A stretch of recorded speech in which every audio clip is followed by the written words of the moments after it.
Sir आइए बात करते हैं पोटेंशियल एनर्जी के विषय में। बाबू पोटेंशियल एनर्जी याद है? दो चार्जेस हो Q1 Q2 और उनके बीच की दूरी हो R, तो पोटेंशियल एनर्जी का formula 1/4πε0 Q1 Q2 by R। तो यहां पे gravitational potential energy minus G m1 m2 by R, और अट्रैक्शन का है तो माइनस लगाते हैं। ठीक, कैलकुलेशन करते समय माइनस मत लगाइएगा, लेकिन लिखते समय लगाते हैं।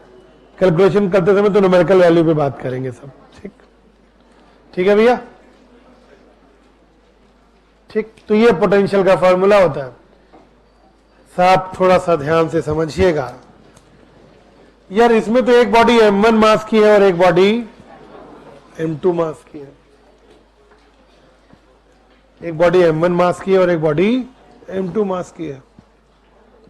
ठीक, सपोज करो एक बॉडी होती अर्थ और दूसरी बॉडी होती हम या ये डब्बा। ठीक, हमें मान लो। ठीक है सर साहब, फिर पोटेंशियल एनर्जी की बात होती, सरफेस पर ही तो है और हम हमेशा जमीन की सरफेस पर ही रहते हैं, कभी हवा में नहीं उड़ते। क्यों? आदमी को कभी उड़ना नहीं चाहिए। लेकिन मैंने अच्छा तुम लोगों को नहीं पढ़ा था, वेपर प्रेशर में बताया था कि मॉलिक्यूल को जरा सी एनर्जी मिलती चट से उड़ जाते हैं। ठीक, तो सर जी अब है अपनी जमीन, अपना आसमानी, अभी अपनी जमी है।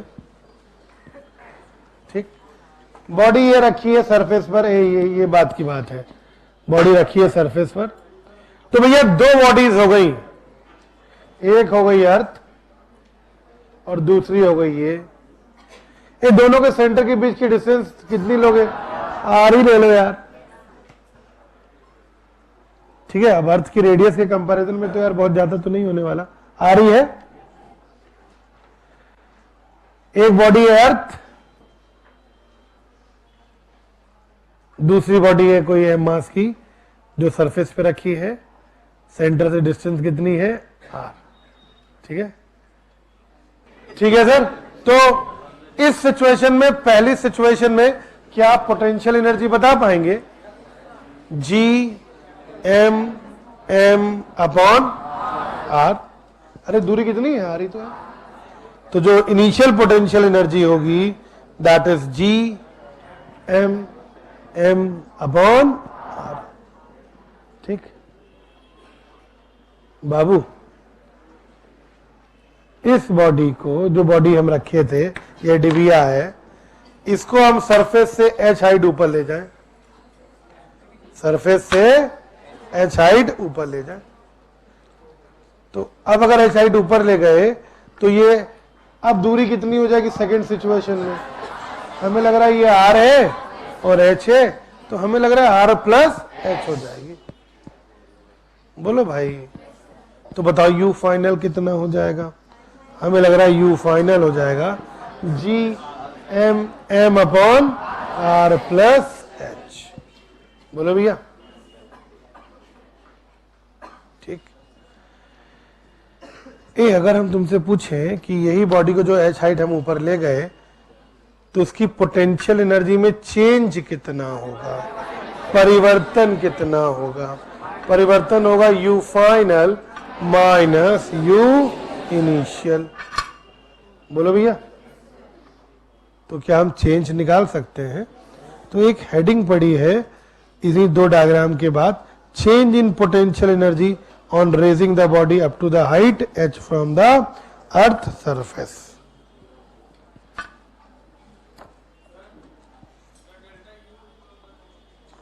Delta U change in potential energy final minus initial. ठीक है,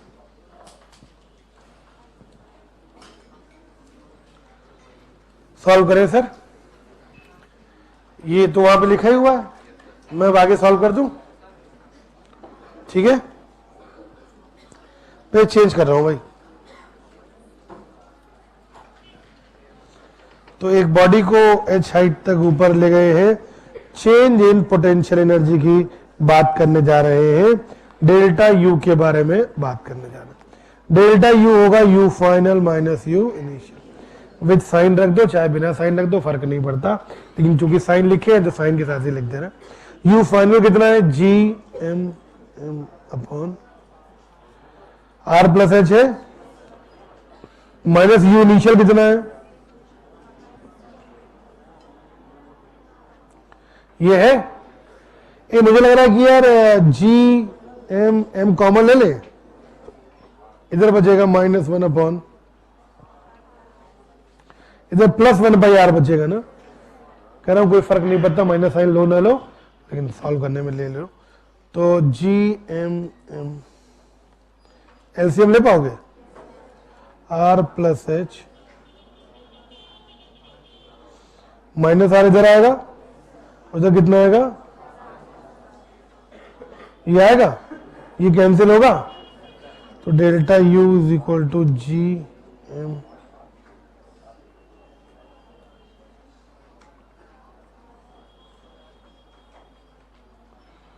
ये आया।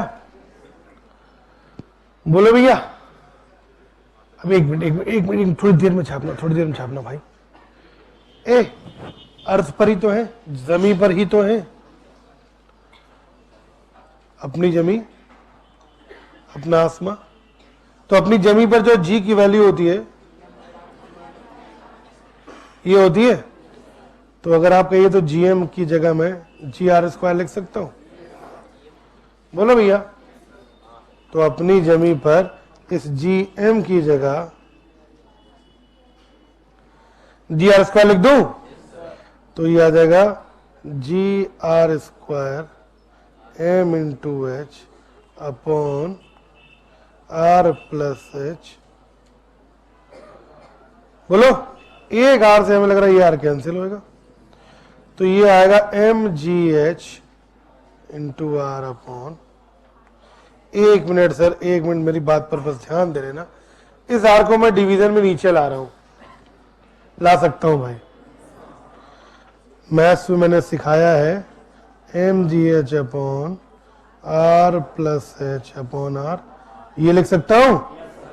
अबे आर का दोनों में डिवाइड होगा ना भैया, इसमें भी होगा और इसमें भी होगा, तो डेल्टा यू की जो फाइनल वैल्यू आ रही है, जो अंतिम वैल्यू आ रही है, delta U is equal to M G H upon 1 plus H upon R. बोलो भैया, कोई दिक्कत? ये जो फॉर्मूला है ये याद होना चाहिए कि डेल्टा यू की value M G H upon 1 plus H upon R. ठीक है भैया, delta U is equal to M G H upon 1 plus H upon R. Sir note कर लीजिए पूरा।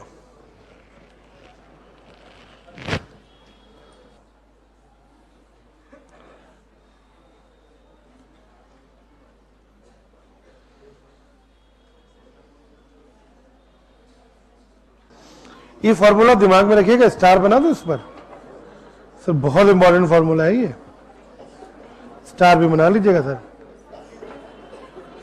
इसका डायरेक्ट यूज कर लेंगे हम लोग, 5 स्टार फॉर्मूला है ये। ठीक है सर, तो delta U is equal to M G H upon 1 plus H by R. अब देखिएगा, अब आप कहेंगे, आप सोचेंगे, देखिए अगर आपने रिलेट करा होगा, क्योंकि नहीं, अधिकतर दिमाग हमारा रिलेट नहीं करता चीजों को। ये जो मैंने तुमको बात बताई है ना, तुम अभी इसी बात में खोए हुए हो, तुम इसी बात को रिवाइज कर रहे हो, इसी बात को अभी फिलहाल में पढ़ रहे हो। तुमने एक बहुत छोटी सी लॉजिकल बात छोड़ दी, शायद हो सकता है 2-4 बच्चों के दिमाग में बात आई हो, यार ये वही तो है वर्क पावर एनर्जी वाला। एक बॉडी को एच हाइट उठाओ तो पोटेंशियल एनर्जी में चेंज एमजीएच लिखते थे हम लोग। बोलो बच्चे के सर वो तो सिर्फ एमजीएच लिखते थे, आप तो यहां लिखे हो MGH upon 1 plus H by R. Actual में यही होता है, एक्चुअल में होता यही है। याद है किसी एच हाइट पर पोटेंशियल एनर्जी mgh लिखी थी हमने, अर्थ वाली जीरो मानी थी, mgh लिखते थे। बोलो भैया, एक्चुअलिटी यही है कि जो चेंज होगा वो mgh upon 1 plus h upon r होगा। तुम कहोगे सर वहां तो काहे नहीं लिखे ये वाली चीज, अगर एक्चुअलिटी यही है, अभी बता रहे हो एक्चुअलिटी यही है, वहां तो तब से इतने दिनों से mgh ही करवाते चले आ रहे हो। नहीं, ऐसा नहीं है, ऐसा नहीं। हमें आपका पूरा ख्याल है, हम आपकी सुविधा का पूरा ध्यान रखते हैं, इस वजह से हम ऐसा कराते चले आ रहे हैं। क्योंकि अगर बार बार यही लिखवाएंगे तो आप अर्थ की रेडियस बार बार कंसीडर करेंगे तो दिक्कत में आ जाएंगे, आप कैलकुलेट नहीं होगा। और जो भी हमने अपने नॉर्मल लाइफ की हम बात करते हैं, उसमें एक बॉडी को तुम कितना ऊपर उठा दोगे भैया? 100 मीटर, बहुत ज्यादा 200 मीटर, बहुत ज्यादा 500 मीटर, बहुत ज्यादा 1000 मीटर, बहुत ज्यादा 2000 मीटर, बहुत ज्यादा 5000 मीटर। अबे क्या 5 किलोमीटर से ऊपर चले जाओगे? नहीं। और अर्थ की रेडियस कितनी? 6400 किलोमीटर, बहुत ज्यादा होती है भाई। बोलो, तो उस सिचुएशन में हम क्या, ये चेंज करो बेच, फॉर्मूला यही है, सेम यही चीज है, बस क्या करते हैं हम सर करते ये हैं, तो डेल्टा यू की वैल्यू आ रही है mgh upon 1 plus h by R. आया? ये आया? ये अर्थी। अब हम लोग जो काम करते हैं आर रेडियस की अर्थी, सर यहां एक बॉडी रखी हुई थी, इसको हम सिर्फ h हाइट ऊपर ले गए। कितना हाइट ऊपर ले गए? h, m मास की बॉडी। तो h आप r के कंपैरिजन में जो h होगा वो तो बहुत कम होगा, h too much less than r होगा। बोलो, तो अगर h बहुत कम है r से, तो h अपॉन r 1 से बहुत कम होगा ना। और अगर 1 से बहुत कम है तो हम इसको यहां से निगलेक्ट मार सकते हैं, h अपॉन r को छोड़ दे, बहुत कम वैल्यू आ रही है ना। तो सिर्फ ये फॉर्मूले में क्या आ जाएगा? mgh बाई 1 बचेगा, तो इसको क्या कहेंगे? और कुछ लोग कहेंगे 1 कहां चला गया, पता नहीं कहां चला गया। ठीक है भैया, तो ये फॉर्मूला हमने हमेशा यूज किया है mgh, क्योंकि रीजन ये है कि हम बहुत ज्यादा ऊंचाई तक ले भी नहीं जा पा रहे हैं, कभी 10 मीटर से फेंक दिया, कभी 20 मीटर से फेंक दिया। ठीक है, इसलिए वो mgh लिखते हैं वहां पर। ठीक है, लेकिन अगर एक्चुअल में मान लो कहते कोई रॉकेट लॉन्च किया, अबे रॉकेट तो बहुत ऊंचाई तक जाता है भाई, या किसी बॉडी को ऐसे फेंक दिया, अभी मैं सिखाने जा रहा हूं एस्केप वेलोसिटी से कम वेलोसिटी से, तो फिर यार फिर तुम पोटेंशियल एनर्जी में चेंज पूरा एक्यूरेट बात करोगे, यही वाली। ये सिर्फ तब होता है जब बहुत कम हाइट तक की बात होती है। लिखोगे भैया? लिख लो, फॉर्मूला यही है, इसी का ये फॉर्म है। लेकिन ये बात कब होती है? जब हाइट काफी कम हो, h हाइट की value very small as compare to radius of earth. Earth की रेडियस के तुलना में h बहुत कम है।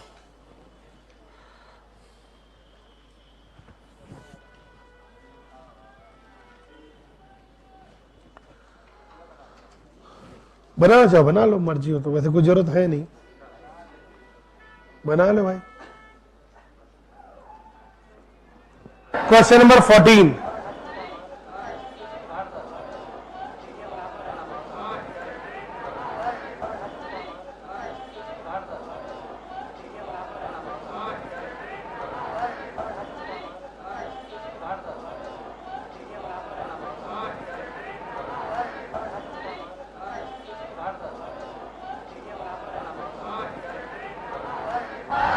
Third, first, third. सर कितनी हाइट तक ले गए भैया?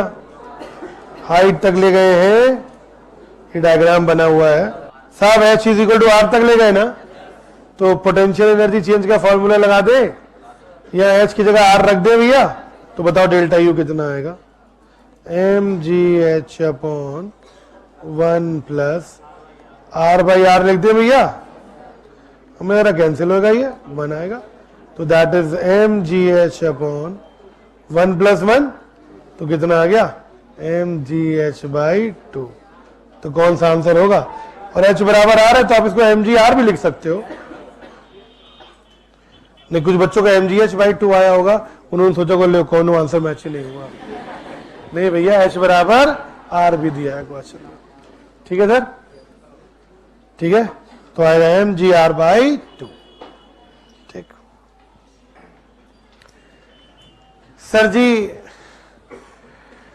ग्रेविटी के बारे में अपने यहाँ के एक साइंटिस्ट, अपने यहाँ के तो नहीं है, मतलब इस दुनिया के, मतलब दूसरी कंट्री के हैं, केपलर साहब, भाई छपेड़ा वाले नहीं, केपलर साहब ने ग्रेविटी के बारे में अध्ययन किया है। केपलर कहाँ मिलेंगे? अब तो ऊपर ही जाके मिलेंगे, ठीक है सर, तो अब इस जहान में नहीं है। तो केपलर साहब ने ग्रेविटी के बारे में पढ़ाई करी, काफी कुछ सोचा समझा और फिर कुछ रिजल्ट दिए, कुछ बातें कही। देखो, मुझे तो कुछ रिजल्ट उनके सही लगते हैं, ठीक, और एग्जैक्ट नॉलेज तो किसी को नहीं है। यूनिवर्स के बारे में एग्जैक्ट नॉलेज तो किसी को ही नहीं है कि कितने, कभी कहते हैं, मैं पेपर पढ़ता हूं, आज एक नए सूरज की खोज हो गई, पता नहीं कहां से दिख जाता है नया सूरज।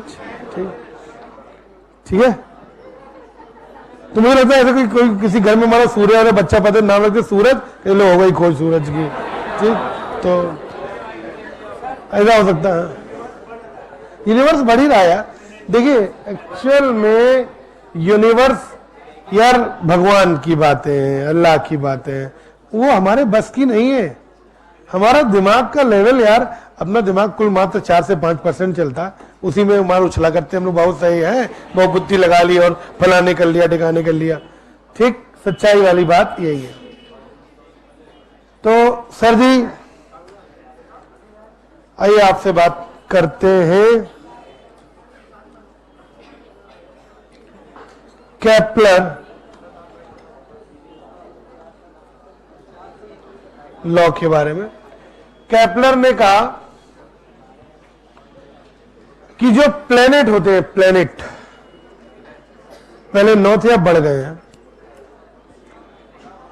पहले 9 ग्रह थे, अब ये खत्म हो गया, लेकिन फिर भी हमारे जब पंडित जी आते हैं, पूजा करते हैं, तो 9 ग्रह बनाते हैं। ठीक है, तो 9 ग्रहों की पूजा होती है सर।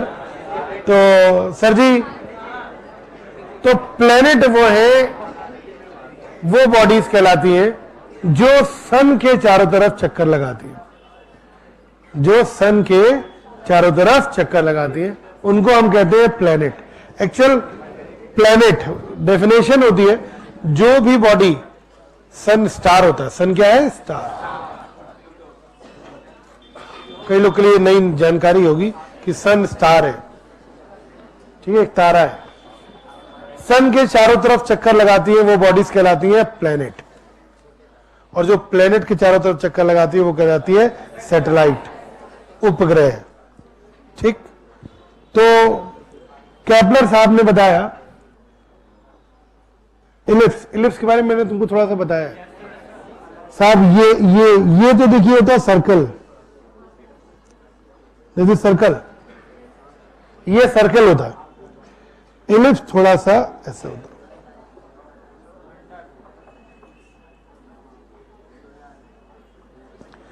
दीर्घवृत्त कहते हैं इलिप्स को हिंदी में। सर ये एक्सिस कहलाता है, जो एक्सिस बड़ा है दैट इज मेजर एक्सिस।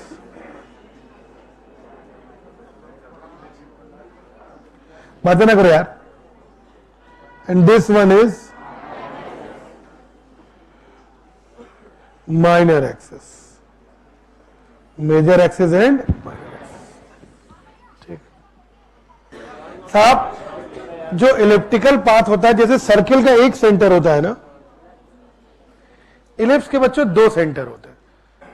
इसको फोकस कहते हैं। क्या कहते हैं? फोकस। F1 और F2। ठीक, तो केपलर ने बताया था कि सन जो होता है वो किसी एक फोकस पर सिचुएटेड होता है। सन जो है वो एक फोकस पर सिचुएटेड होता है। देखो मैंने सन बनाया है, ठीक, एक फोकस पर सिचुएटेड होता है। और जो प्लैनेट होते हैं वो इलिप्टिकल पाथ में चक्कर लगाया करते हैं। अपनी अर्थ भी ऐसे ही है, सन के चारों तरफ इलिप्टिकल पाथ में चक्कर लगा रही है, जैसे अर्थ ही मान लो, ठीक है भैया। और जो पूरा एक चक्कर लगता है, अपनी अर्थ जो पूरा चक्कर लगाती है वो 365 डेज में लगाती है, 365 दिन में। पूरा एक कंप्लीट चक्कर जो सन के चारों तरफ का होता है वो 365 डेज लगभग आता है, ठीक है भैया।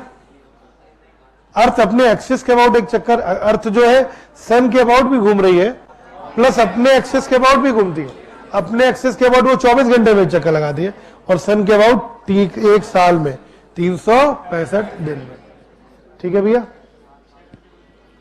ठीक है सर जी ये केपलर का पहला नियम है कि प्लैनेट सन के चारों तरफ चक्कर लगाते हैं इलिप्टिकल पाथ में और सन सिचुएटेड होता है किसी एक फोकस पर, ठीक है। देखिए वही लिखा है वहां पे, Kepler first law. According to Kepler first law all the planets are moving around the sun in the elliptical path and the sun is situated at one of the focus। सन किसी एक फोकस पर, ठीक है भैया, ठीक। Sir Kepler का second law सुनो, this is first law.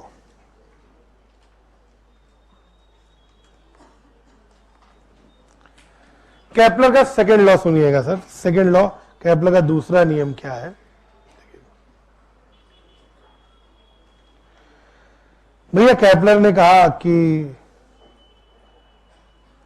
देखो केपलर का जो लॉ है ना वो एक्चुअल में प्लैनेट और सैटेलाइट के लिए नहीं है। किसके लिए भैया? प्लैनेट और स्टार के लिए। लेकिन सैटेलाइट में भी लग जाता है। अभी सैटेलाइट में भी लॉ लगाएंगे ना तो ये लगभग लग जाएगा। देखो केपलर का लॉ क्या? केपलर ने कहा कि भैया अर्थ जो है वो इलिप्टिकल पाथ में घूम रही है, सन एक फोकस पर है, ठीक। केपलर ने कहा कि जो प्लैनेट होते हैं उनकी एरियल वेलोसिटी कांस्टेंट होती है। आप समझ में आ रही है? अभी तक तो हम लोग पढ़े थे लीनियर वेलोसिटी, अब एक ये एंगुलर वेलोसिटी है, ठीक। अभी ये एक नया टर्म घुस गया, एरियल वेलोसिटी। अरे कुछ नहीं है, एरियल वेलोसिटी का कोई बहुत खास मतलब नहीं है। देखो आप प्लेनेट को कभी भी ऑब्जर्व करो, कभी भी देखो। मान लो तुम 10 घंटे तक प्लेनेट को देखे या 10 सेकंड तक देखे, तो किसी टी टाइम तक तुम ऑब्जर्व करे, प्लेनेट यहां से यहां पहुंच गया, ठीक। ये बताओ, अच्छा प्लेनेट यहां से यहां पहुंच गया तो इस लाइन को मैं जोड़ दूं और इस लाइन को मैं जोड़ दूं, बताओ इतना ही एरिया तो कवर किया इसने, यही वाला एरिया तो कवर हुआ है, ठीक। फिर थोड़ी देर बाद तुम आराम आराम कर लो, फिर आओ, ठीक। लगभग 150-200 दिन आराम करो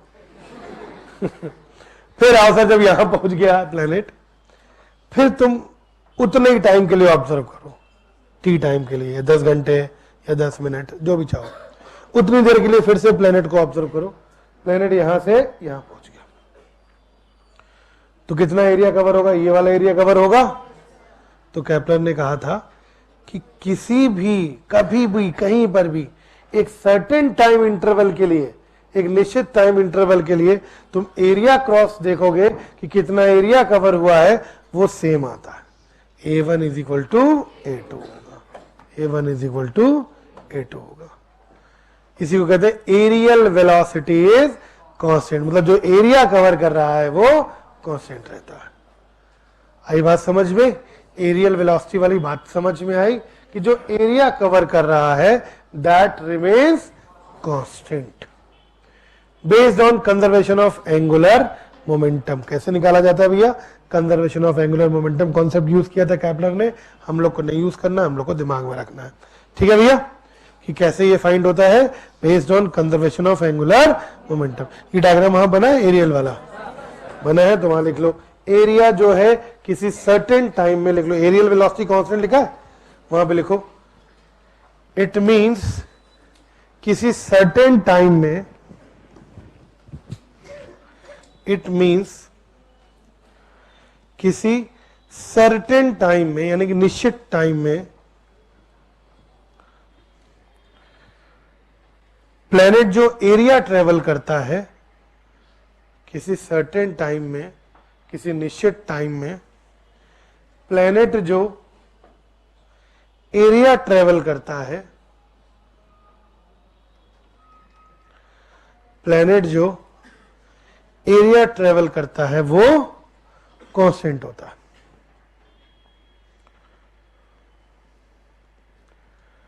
प्लेनेट जो एरिया ट्रेवल करता है वो कांस्टेंट होता है। ठीक है, तो किसी सर्टेन टाइम में प्लेनेट जो एरिया ट्रेवल करता है दैट इज कांस्टेंट, वो जो है कांस्टेंट रहता है। क्लियर भैया? Based on conservation of angular momentum लिखा है वहां पर, उसको हाईलाइट करो यार, बहुत इंपॉर्टेंट पॉइंट है कि Kepler second law conservation of angular momentum पर बेस्ड होता है।